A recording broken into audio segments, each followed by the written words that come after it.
First, an axis for health, life expectancy, from 25 years to 75 years. And down here, an axis for wealth, income per person, $400,000, $4,000, and $40,000. So down here is poor and sick, and up here is rich and healthy. Now, I'm going to show you the world 200 years ago, in 1810. Here come all the countries. Europe brown, Asia red, Middle East green, Africa south of Sahara blue, and the Americas yellow. And the size of the country bubbles show the size of the population.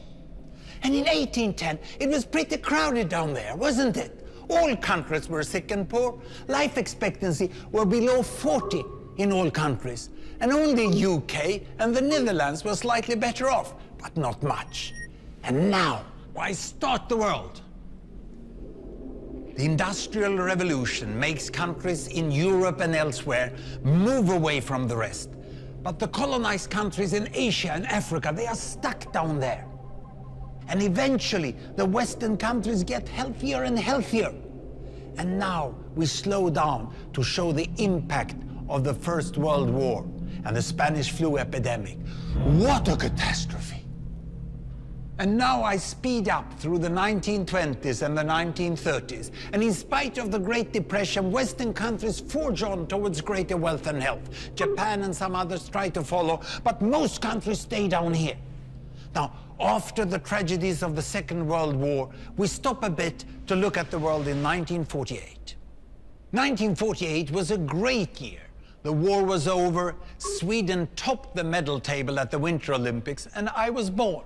But the differences between the countries of the world was wider than ever. United States was in the front, Japan was catching up, Brazil was way behind, Iran was getting a little richer from oil, but still had short lives. And the Asian giants, China, India, Pakistan, Bangladesh, and Indonesia, they were still poor and sick down here.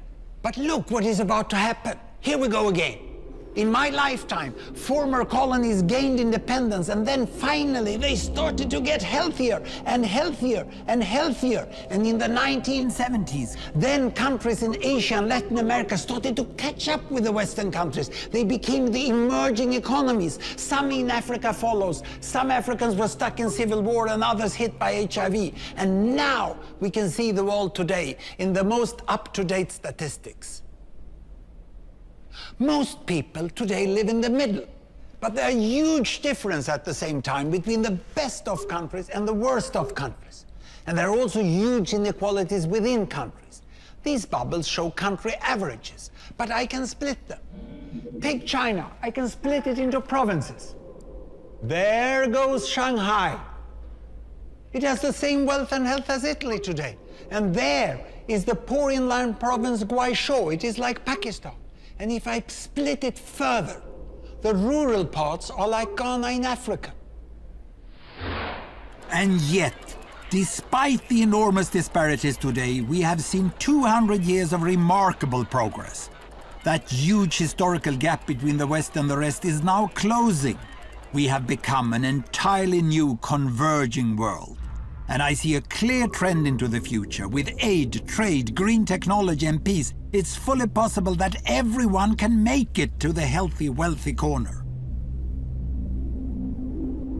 Well, what you just seen in the last few minutes is a story of 200 countries shown over 200 years and beyond.